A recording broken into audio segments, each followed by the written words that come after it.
വന്ന് ഞാൻ conspiracy theory മാത്രം സംസാരിക്കുന്ന ഒരാളാവുന്നുണ്ടോ എന്ന് എനിക്ക് സംശയമില്ലാതില്ല. പക്ഷേ ചില കാര്യങ്ങൾ ടാലി ആവാതിരിക്കുമ്പോൾ നമ്മൾ ഡൗട്ട് ചോദിച്ച പോലെ അതിൽ ഇന്നലെ നമ്മൾ ഇപ്സ്റ്റീൻ ഫയൽസിനെ കുറിച്ച് സംസാരിച്ചു. അതിൽ എനിക്ക് ഏറ്റവും കൂടുതൽ ക്രമക്കേട് തോന്നുന്നു അതിൻ്റെ ആ ടൈം ലൈൻ, ഈ കേസ് നടന്ന ടൈം ലൈൻ ശ്രദ്ധിച്ചു കേട്ടോ. 96 മുതൽ 2005 വരെയുള്ള കാലഘട്ടങ്ങളിൽ പല മൈനർ ആയിട്ടുള്ള പെൺകുട്ടികളും ഈ ജെഫ്രി എപ്സ്റ്റീൻ എന്ന് പറയുന്ന ഫൈനാൻഷ്യർ തങ്ങളെ ഉപദ്രവിച്ചു എന്ന് പറയുന്നുണ്ട്. പക്ഷെ ആരും കംപ്ലൈന്റ് ആയിട്ട് കൊടുക്കുന്നില്ല. അതെന്തോ റീസൺ ആയിക്കോട്ടെ. അങ്ങനെ 2006 ഒരു പ്രോപ്പർ കംപ്ലൈന്റ് കിട്ടുന്നത്. അങ്ങനെ ഈ കംപ്ലൈന്റ് കിട്ടി കേസ് 2006 മേയിലും അന്വേഷിച്ചിട്ട് 2008 ഒരു പ്രോപ്പർ അറസ്റ്റ് സംഭവിക്കുന്നത്. അങ്ങനെ 18 മാസം ജയിൽ ശിക്ഷ വിധിക്കുന്നു. ഇത്രയും വലിയ കുറ്റം ചെയ്തിട്ട് 18 മാസം. ഇനി 18 മാസത്തിന്റെ സിറ്റുവേഷൻ ഭയങ്കര വിയേർഡാണ്. അതായത് 18 മാസം ജയിൽ ശിക്ഷ അനുഭവിക്കണം. പക്ഷെ വർക്കിന്റെ ആവശ്യത്തിന് ഡെയിലി 12 മണിക്കൂർ പുറത്തു പോകാം, അതും ആഴ്ചയിൽ 6 ദിവസം.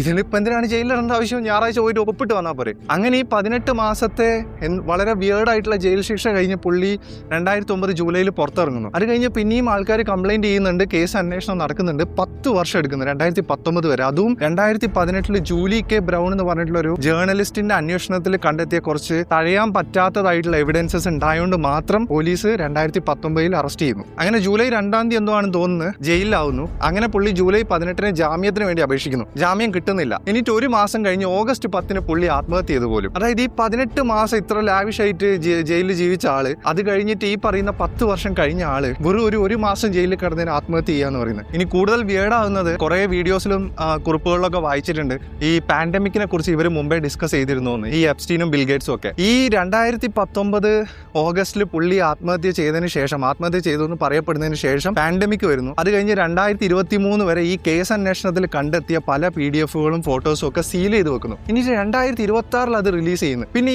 എനിക്ക് തീരെ അക്സെപ്റ്റ് ചെയ്യാൻ പറ്റാത്ത ഫാക്ട്, ഈ 18 മാസം അത്ര ലാവിഷായിട്ട് ജയിൽ വാസം അനുഭവിച്ച് അത് കഴിഞ്ഞ് 10 വർഷം ഈ പറയുന്ന പോലെ കമ്പനിയും വർക്കും ഒക്കെ ഫ്ലറിഷ് ആയിക്കൊണ്ട് പോകുന്ന സമയത്ത് അറസ്റ്റിലാവുന്നു. അത് കഴിഞ്ഞ് 1 മാസം കഴിഞ്ഞ് 1 മാസം ജയിലിൽ കിടന്നതിന് ശേഷം ആത്മഹത്യ ചെയ്യുക. അത് തീരെ ഡൈജസ്റ്റ് ചെയ്യാൻ പറ്റുന്ന ഒരു സംഭവമല്ല. അത് കഴിഞ്ഞ് പാൻഡമിക് വരുന്നു. എന്നിട്ട് 2024 ഇത് റിലീസ് ആവുന്നു. 2026 ഇത് റിലീസ് ആവുന്നു. നമ്മളൊക്കെ ഇപ്പോഴാണ് ഈ ഫയൽസിനെ കുറിച്ച് അറിയുന്നത്. ഏറ്റവും കൂടുതൽ ഡൗട്ട് അടിക്കേണ്ടതും പേടിക്കേണ്ടതായിട്ടുള്ള ഒരു സംഭവം എന്താണെന്ന് വെച്ച് കഴിഞ്ഞാൽ, ഇത്രയും സെൻസിറ്റീവ് ആയിട്ടുള്ള ഇത്രയും ക്രൂരത നിറഞ്ഞ സംഭവങ്ങൾ അവരിപ്പോൾ റിലീസ് ചെയ്യുന്നുണ്ടെങ്കിൽ എന്തോ അവരിപ്പോൾ പുറകിൽ എടുക്കുന്നുണ്ട്. കാരണം നമ്മളെ മൊത്തം ശ്രദ്ധയും ചർച്ചയും ഇതിന്റെ മുകളിലാവുമല്ലോ. ഓക്കെ, പ്രൊട്ടസ്റ്റുകളൊക്കെ നടന്നിട്ടാണ് ഇവർ റിലീസ് ചെയ്യുന്നത്. ബട്ട് സ്റ്റിൽ ഇപ്പൊ റിലീസ് ചെയ്ത സംഭവങ്ങൾ തന്നെ പലതും ബ്ലാക്ക് ഔട്ട് ചെയ്തിട്ടില്ല. പലതും അല്ല, most majority of the data is blacked out. ഇത് ഫിയർ മോങ്കറിംഗ് ഒന്നല്ല. എല്ലാവരും ഈ ഗൂഗിളിൽ പോയിട്ട് എപ്സ്റ്റീൻ കേസ് ടൈം ലൈൻ ഒന്നും അടിച്ചു നോക്കുക. അപ്പൊ നമുക്ക് ഈ ടൈം ലൈൻ കിട്ടും. ഇനി നമ്മൾ ഏതെങ്കിലും വേറെ യൂണിവേഴ്സിൽ പെട്ടാണോ? അതായത് ഈ പറയുന്ന ചെങ്ങായിന്റെ കണക്ഷൻസ് പോയി കഴിഞ്ഞാൽ വേൾഡ് ലീഡേഴ്സും പിന്നെ the most powerful people in the world, അതായത് മൊത്തം വില്ലന്മാരെ കഥ അതിൽ പെട്ട പോലെ. ഈ ഡേറ്റുകളും കാര്യങ്ങളും ഒന്നും അങ്ങോട്ട് ശരിയാവുന്നില്ല. അതുകൊണ്ടാണ് ഞാൻ പറഞ്ഞത്, നിങ്ങൾ എല്ലാവരും ഇത് നോക്കണം.